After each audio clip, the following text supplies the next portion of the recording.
Okay, basically my dad is from St. Kitts, my mom's from Jamaica, so I've got like a dual background, and that I think that kind of makes me the way I am, you know, because I've got like because I'm a Gemini as well, I got like a twin personality as well, you get me? So yeah, my family's from Jamaica, my mom's from Jamaica. Well, when it comes to my Jamaican side, it's more, I grew up with them more. Basically what has happened now is, my mum passed away when I was young, so I've grown up with my dad. So that's where I probably got more of my cooking skills and other things from as well. Yeah. So yeah, basically my nan, God bless her, but she was an amazing cook as well. So that's where I reckon, to be fair, to be honest, I think that's where I've got my cooking skills from my nan really, because her food was just like unbelievable. Every Sunday, even as a big man, I used to go out there and still get Sunday dinner, so it was nice. So my favorite dish, my favorite dish in general anyway is, I like hard food like yam, dumpling, chow, green banana. I like that with like stewed chicken or mutton or, you know, like that.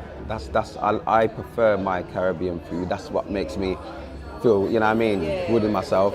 But you have to remember this, because I've grown up in the 70s and the 80s, everything was more freshly cooked, you know what I mean, everything was more organic. But now it's more in the tins. You can get all these things you can buy now in the supermarkets in packets already cooked, you know what I'm saying? So I've grown up the old school way, where you have to cook and you had to pick out the rice, peas, you know, like the dead rice and things like that. I had to grow up like that, so it's like all proper, authentic, organic food, and you know, that's how I've grown up, and that's what I still like to do the way that I do, you get what I'm saying?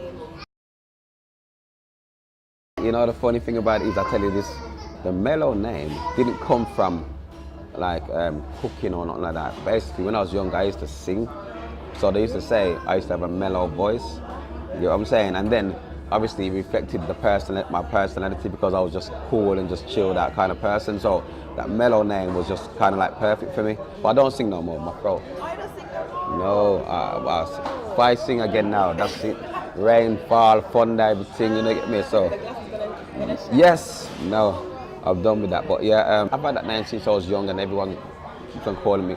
So then I thought to myself, I'm going to reflect it to my business name, you know what I'm saying? So that's what I had. So when I first started off, in a small container cafe at first. It seated probably about 8 people. Yeah, it was just like a little cafe. It had a little grill and stuff like that. And I was doing it mainly for, it was in Wolverhampton. I was doing it mainly for the businesses around the area, and the local people that live around the area, local residents. We never had no delivery or nothing like that. So I had that for about 6 months to a year. And then I started, what did I do that? In fact, before that, this is my own business now, but before that I have been chefing at hotels, Mel Maison, New Orleans Hotel, I've done All Bar One, I've done a lot of like normal restaurants as well as hotels as well. So the hotel is, I think that's where I've got my presentation from, you know, like, yeah, because everything in the hotels you have to cook fresh. We try, you know, like with the Caribbean food, more time, you know, as Afro-Caribbean people, we don't really present our food in a way where it looks adorable. Even though the food tastes nice, we don't really put it, you know, give it that certain presentation. So I thought to myself, you know, you go around all these restaurants and they've got all this nice little this garnish and this and that. Why can't we do that? Why not? So that's what I thought to myself, right, I'm going to put my knowledge of my hotel and restaurant cooking into the Caribbean kind of style. Not at all. When I was in school, I was a good artist. So I got like A's in arts, and when I left school, I went to I did actually go to university, and then my first diploma in graphic design. But what it was, about halfway through the year, I just really thought to myself, do I really want this? It was kind of boring. It got kind of, you know, in school, it's all right because I can just draw and it's not really something that I have to really concentrate on. But in uni, it was a sit down, concentrate thing, and to me, I wasn't getting no pleasure out of it, as in enjoyment out of it, you know what I mean? It wasn't really something that I really loved to do. I just like to do it as a hobby kind of thing, you get me? But then obviously I was cooking anyway, and then basically I was working at the ICC at the time, the NEC. I started off doing kitchen portering, washing up them big pots in there. Yeah, man. I've looked at these chefs in there and thinking, yo, you must can cook that food there, man. It can't be that hard, you know what I mean?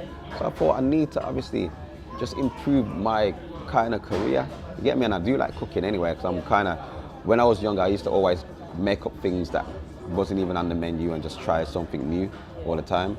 So basically my friend was working in a place called Chicago Exchange, in the place. Yeah. This is 1995, 96. No, 1995 it was. A place called Chicago Exchange. It was in Brindley Place. It was like a TGI Fridays. So I got a job in there, and then I was doing like a line chef, doing chicken, doing pastas and things like that, steaks. So they taught me a lot. So when I was there, I went to college at the same time. I got my level 1, 2, 3 and 4 in management. So from there, I just progressed from there. I was head chef. Within 2 years, I was head chef from there. Then they made me kitchen manager in the one in Wolverhampton, the opened a branch in Wolverhampton. It changed from Chicago Exchange to Castle at the time. So I was kitchen manager up there, and then from there, I went to, where was it? Not the Cup Phone. What's it called? The Pistol Hotel. I was junior sous chef there. And then from there, I just kept on working my way up, and then I went to Mellows, and then I went to New Orleans Hotel. And then I went to just restaurants, just top at restaurants, just to, you know what I mean, improve myself. I worked at Jaguar doing the VIP section. So I used to cook for the directors there and things like that. I was self-employed at the time, but it was enjoyable because they liked the food that I like to cook. So that was one of my main things as well.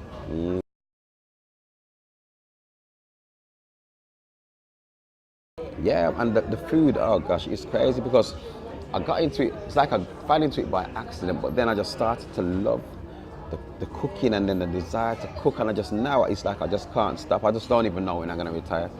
It's one of them ones. Even if I stop, even if I have like loads of businesses, I will still have something there that I'm still cooking for someone, you know, like that. When I'm in my nice hut in Jamaica or in some sunny island, I'll still have a little hut there selling food or something. I know I won't stop, you know, like that, until you break my hands, things like that. But yeah, that's how I am, man.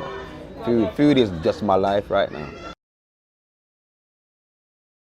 Basically, I'll tell you what another thing is. See, like, because I think it's because I was an artist, it was kind of easy for me to plate dishes as well. You get me? So that did play a big part in what I wanted to do. My ultimate dream was to have a restaurant, and that was like when I had my first cafe. That was like probably 8 years ago. But at the time, I was like, yeah, I want a restaurant. I know I'm gonna get one. And then I used to have an owner eatery down Digbeth. I had that for about 2-3 years. That place there, it was so mad because the place never had no signs. It was in a building where you couldn't probably find it. No one could find it. Well, if I gave you the address, you would have to ask people on the road how to get there. It was that difficult to find, but ultimately we were packed every single day. That's where we got a lot of stars, because I cook for a lot of artists now. And we had like gigs walking there, we've had like Julian Marley, and we had KRS-One, you know, like we have had so many celebrities walking there. It was just unreal. I don't think to myself, people in the West Midlands can't even find it because I haven't got no signs, but these artists, these celebrities can find it. So it was really crazy, and I think that's what boosted up my my cafe to make people come even more, not just the food as well. Obviously the food was the ultimate, but you know what I mean, people coming, like, they see celebrities coming thinking, how come they're coming to that little place? So yeah, they came and they saw that, obviously realised that the food was good, service was good, and it was only me cooking at the time, though I never had no chefs. It was me, my missus and my auntie. That was just us three. We were so busy we couldn't even answer the phones, we had to turn people away. It was crazy. It was like a 30-seater. And then from there I said, everyone was saying, you know something, you need a restaurant, but I knew what I needed already. So basically, I just I wanted the rest. I never know where it was going to be, but I knew what the vision that I wanted to look like, and this was just so perfect. I wanted a beer garden. I wanted somewhere close to town. This is on the border of Ladywood. This is basically Ladywood. It's B16, and I'm originally from Ladywood, so that is like I've come back home, you know, like that. So I've grown up just down the road. So it's a blessing that I've come back home to the people around me, and I've got so much support from the people I grew up with as well. Never mind people that have come, customers. So it's nice that I'm back home, you know, like that. My least favourite job. Right, Because imagine if you started out as a wash pot, I've seen the yeah, workload of a wash yeah, pot. yeah. It's not nice. That kitchen porter probably wasn't the worst one. I used to do like a packing job. When I was younger, I used to do a packing job. It was packing up from, I think it started from 6 o'clock in the morning till like 2 o'clock in the morning. Yeah. By 10 o'clock, I was like this, half asleep, and it was just like a conveyor belt, packing things in, you know, like sealing the things.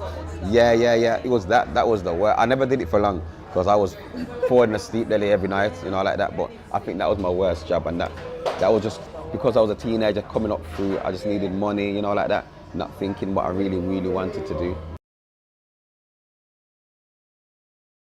Right now, I've inspired a lot of younger kids because like I said, growing up, I haven't grown up the best, you know, like that. I haven't grown up with good qualifications, and you know, other than my artwork, you know, it's been tough on growing up as a young black guy. Hard to get jobs, especially back in the like 80s and the early 90s. It was hard for us, man. So, you know, I mean, I went through a bad patch, going through good and bad things. But I'll tell you something. Like, I would just say, go for what you love to do, especially if you want to be a chef or you want to do cooking. If you really want it, you have to go to college. And you know something, going to college, getting your qualifications doesn't really mean nothing has in to say it makes you can cook, but it just shows that you're committed to something. You get what I'm saying? Go there, get your qualifications, and just there's so much. You see, when I was growing up, it wasn't so much advice out there, and there wasn't so much people that you can look up and say, you know something, he's got it. Let me ask him how he got it. You get me? But because there is a lot of black businesses now, and there's a lot of information, especially on the internet and things like that. You can go on there, you can look. I went to the restaurant because this is what I love. This was my desire. I love to cook. I know I visioned what I wanted already. I know I wanted a restaurant. I know I want a restaurant in every major city in England. That's my ultimate goal, and I know I will have it because I just know that I wanted a restaurant, and everything I want is like I've got. You understand what I'm saying? But I think the best thing to do, man, is ask. And the internet it's got so much things there for you, you know. But knowing people that have got businesses, ask them, because I'll be here for anyone trying to get out of certain things where they're growing up wrong in life, and I'll be there for them like a mentor myself. You know what I mean? I do a lot of work experience for kids, and when they're here, apprentices and stuff like that. When they're here, I tell them about, you know, what's the best thing to do to come off the road. You know what I mean? Just have something. You know, if I had a criminal record, I would never have this place, because I would need my alcohol license, the premises license. They would not give me. You know what I mean? So it's very important, especially for kids, not to like have a criminal record, or especially go to jail, especially because that there ruins a lot of things. You won't be able to go abroad. They won't give you certain businesses because of the certain crime that you've done. You know, if I would tell you, if I went to jail or anything like that, I would never have nothing like this. So I feel blessed that, you know what I mean, my dad, he was a really good ego for me, man. You know what I mean? He was always saying to me, go to school, learn your education, this, that, and he was very strict. And I think that's what you need. You just need people, especially your parents, you know what I mean, to back you and just follow, make them follow your dreams. You know what I mean? Make them be there for you, have your back at all times. Something that you love doing, they should be there for you, man. And when I was growing up, I wanted to be a footballer as well. I tell you, I was quite good at football, but because my dad wasn't really interested, it was hard for me to get where I am. But it's like the fate where I am now in chefing. This is where I want to be, man. This is the perfect place. You know, like that. Yeah, man. I reached one of my goals. Yeah, one of them. Yeah. Yeah, I did reach my goal, but now when you reach a goal, you got other goals to reach. So I will never stop. I will never stop progressing. Tell ya. So when you see this place in 6 months' time, it won't even look like this again. We'll have better chairs. We'll have better things outside. I'm not gonna stop until I am the best in the best. Someone bought back a steak twice, right? And then the chefs started tossing it around, dropping on the floor, all over the bullshit, putting it back on the thing, put it on the plate, sending it back out, and then the woman said it was the best steak she's had. And that's the worst thing about it, you know, like, it was I will never participate in anything unhygienic like that. I would, no. You understand? It's only because I was young and it was out of my control. I wasn't even the boss. Whatever they're doing. I was just a young boy just looking at certain things thinking, no way. That's what made me think, man. Do I really want to send back steaks when I go to restaurants? No. Do I really want to send back food? You know, like that. It makes it, and just complain after, because the things that they do, I've worked in the kitchen and there's certain things, there's a lot of chefs that ain't are very unhygienic that I've worked with, you know what I mean, in the past, and it makes me feel funny to go out and eat, you know, like that. Yeah, man, it's dangerous, man. It's dangerous out there. So sometimes it's just best to, you know what I mean, not saying just shut up and just eat it, or just say, oh, it's okay, you know what I mean, because there's certain people that will do them kind of things, and we don't do that. We don't practice this in here at all. Making you know that from now. You get what I'm saying? Never ever. So yeah, it's like that. It's serious. It's serious out there, man.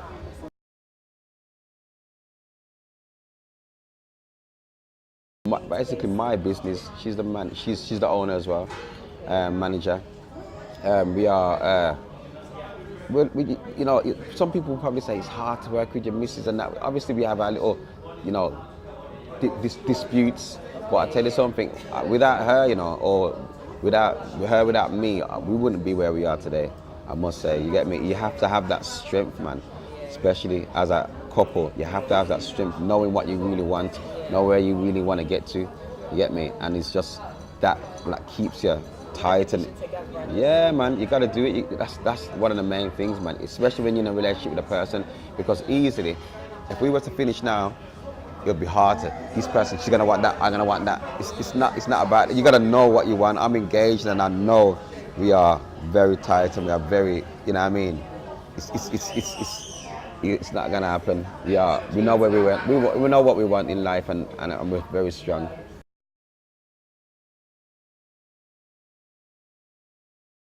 And no, we never, you know. Where did I go? I just went for a drink. We never even really go for food like that. Because she knew I was a chef anyway. So we never really go for food. And I was cooking for her. You know what I mean?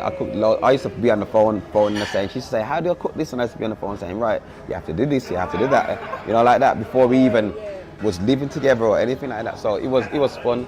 It was fun.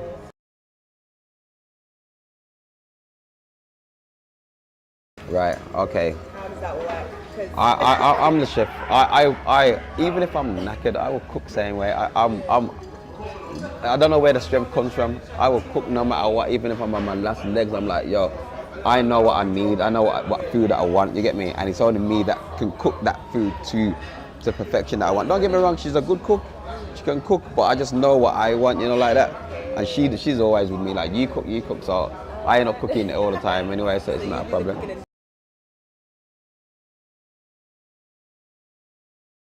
Yeah, she's mixed race. Her dad's from England and mom's from Jamaica.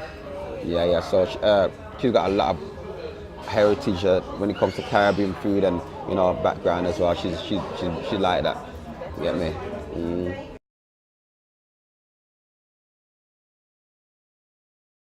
I'm a definitely main course.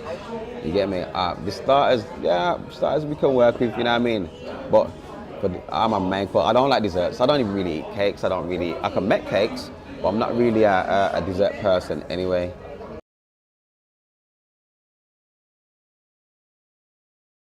Okay, this is hard, you know, because you see me, I love fish. I love like lobsters. I love anything seafood is me. You get me? I love like mussels and prawns and things like that. That's me all over. You get me? So I would say more like I'm more like a seafood man. Yeah, yeah. I have to do like lobsters. I can do like shrimps, prawns, all them kind of things. I love everything like that.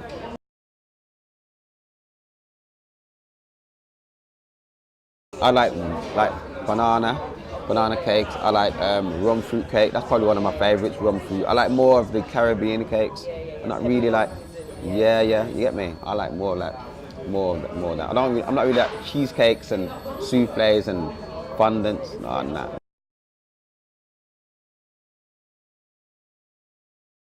My last meal will probably be either pot of chicken soup, right, with dumpling in it and yam and banana and chow because I love soup. Cause see, soup. If I'm half dead, soup gets me up. See, if I'm in any kind of mood, bad, sad, happy, whatever, soup is I love Caribbean soup. Wherever it's pea soup, wherever it's chicken soup, that is, as long as it's got some dumpling in and yam, yo, I love proper organic hard food. You get me? Even if it's just like hard food with like chicken or something like that. You get what I'm saying? But I love hard food. That there, I would die happy with that.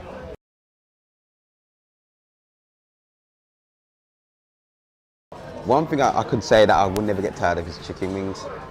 Barbecue, jerk, fried, any form of wings, that is me. You get me?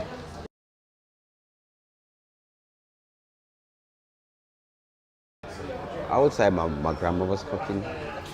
Because you see up to this day, she's passed away now, you know. But you know, she used to make this sauce with her food, man. And up to this day, I don't know how to make it. Nah, but I know it's with she's mixed it with a bit of Bisto and the dark Bisto and a bit of this and that. And I'm thinking, what is it, man? What is it that tastes so good? And up to now, I can't get to it. She's fantastic. I don't know. I would never know. You get me? I would never know. But her food, I could eat that all day long. Always perfect, without a doubt. Even if she made something quick, it would still taste like she's been cooking it for hours. You get what I'm saying? So yeah, definitely my nan. I won't touch her when it comes to Caribbean food.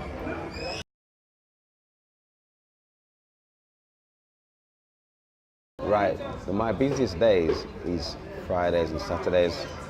Okay, the best time of year is summer, obviously, because what it is because I own a restaurant and I own a catering company as well.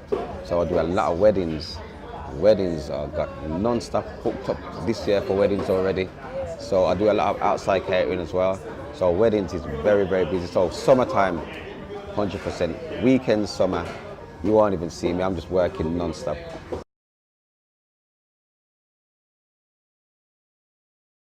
We just started to open Sundays and already within 15 minutes we're like fully booked for like nearly 2 weeks. 15 minutes, people are like, how come you booked already? I said, we only just put it on, like it's crazy, you get me? So it's people are watching, people know what they want. And like I said on a Sunday, it's hard for you to get food. You probably have to go to the Chinese or you probably have to go to TGI's, you know, like places like that, Sunday roast. But to get a good Caribbean food on a Sunday, it's hard to find. Yeah, it's quite hard to find. Unless you go to a takeaway, you get me? And you don't want to go to a takeaway, you want to bring your family somewhere where you can sit down and chill out, innit? Yeah, man, 100%. So that's what I thought. That was my main plan anyway. But we wanted to just get into the rhythm of things first, see how things went. But now is definitely the time, definitely.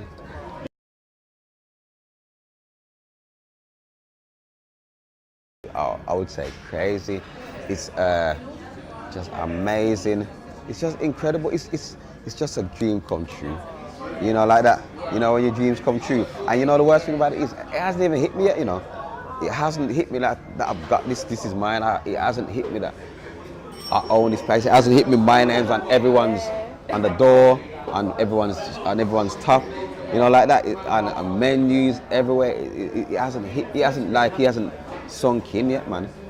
I don't know when it's gonna sink in, but it's just, yeah, man. A blessing. God is good, man. You know, I gotta say, man. I pray and I put my trust in God, and I tell you something. He's the one that gives me these things. I think you have to just stay. You see, as a person, you have to be a humble person. You have to stay good with people, because if I was a certain bad man over here, his place would have probably got mashed down a long time. Would have probably got robbed. Probably would have got, you know, I mean, certain little things. Yeah, man. But you see, when you're a good person, a good-hearted person, and you're a humble person, people support you more. You get me? You know that you're not going on with nothing, you're not facing, you're not cheeking and saying, oh, I remember him back in the day, he used to this and that. But they can't really say that about me. I'm good with everybody. I try my best to be good with everybody. I got a good heart like that. So it reflects onto your business. You get me? So that's why we do get a lot of good people. We get some like certain people coming here, but they all have respect. And that's what it's all about, having respect. You know what I'm saying? I don't mind who comes in here. As long as they got respect for me, respect for my place, and for the people that are in here as well, the customers, I'm happy.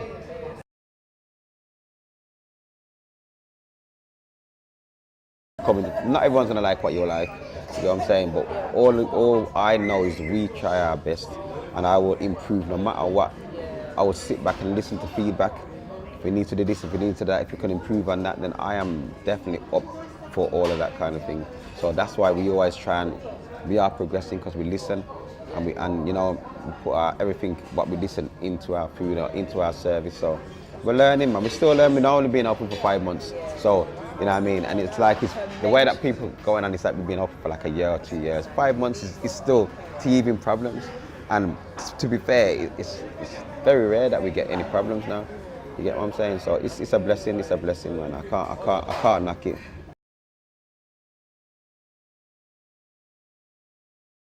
My 5-year plan is to have a Mellows in at least 3 other cities. I want Manchester, London, Leeds and Liverpool.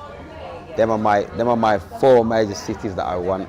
Yeah, and I know Manchester is next. I'm telling you that. So everybody in Manchester, I'm coming for you. The next, man, trust me, you're gonna love it. No, I know a lot of people in Manchester anyway, so they know what I'm about from a long time. Some of them come from Manchester to come here. So it's a blessing that we will have one in Manchester by next year or the year after. I promise you that.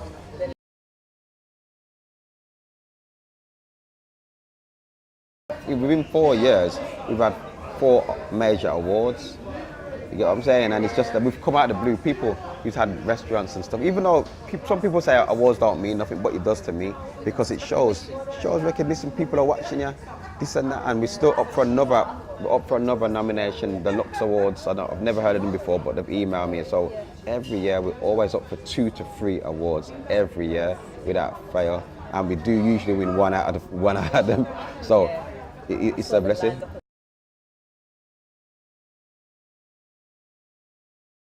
I tell you what I do love, monkfish. Monkfish, a lot of people don't know about monkfish, but monkfish is a nice fleshy fish. It's a monkfish tail, and it's fleshy and it's white, and it's really, monkfish is beautiful. But I could say, I'm a fish man. Anything to do with fish, I love.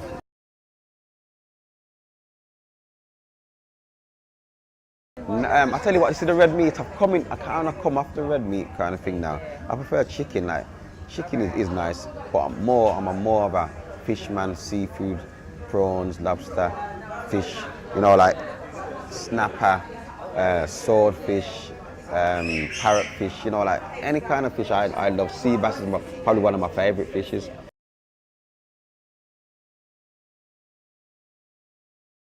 Well, me personally, I've been for drinks, but I would never go for food.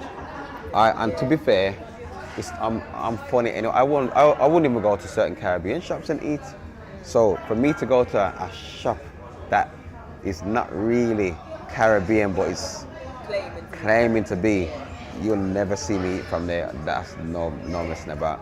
My own people, they got flavour. I know what they're about, but that there, I know it's because it's a big industry. I've heard a lot of things how to cook their food, and you know, a lot of people cook their food frozen bags and things like just like this. It's not fresh. It's not authentic. I need to have proper. We cook our jerk chicken from the pan. We don't even put it through the oven. We cook our rice and peas fresh. Everything in here is fresh. Our sea bass is cooked from raw. Our salmon is cooked from raw. Our chicken breast is cooked from raw. Like our lamb cooked from raw, all seasoned up. I don't really. It has to be proper food, man. Them places there. I don't know how they're getting away with it, to be fair.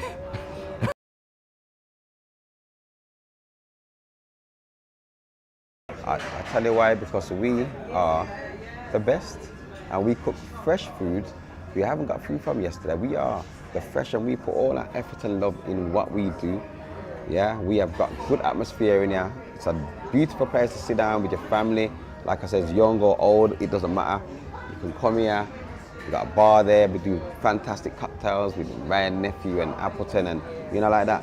It's just, I think, we need places like this. Yeah, and to have a place like this that that the food's cooked fresh and it's authentic, and you can't go wrong. You get me? You cannot go wrong. If you want good food, and the portion size are massive, so no one can't tell me nothing about our portion size. You get good value for money when you come here. So yeah, that's what Mellows is about.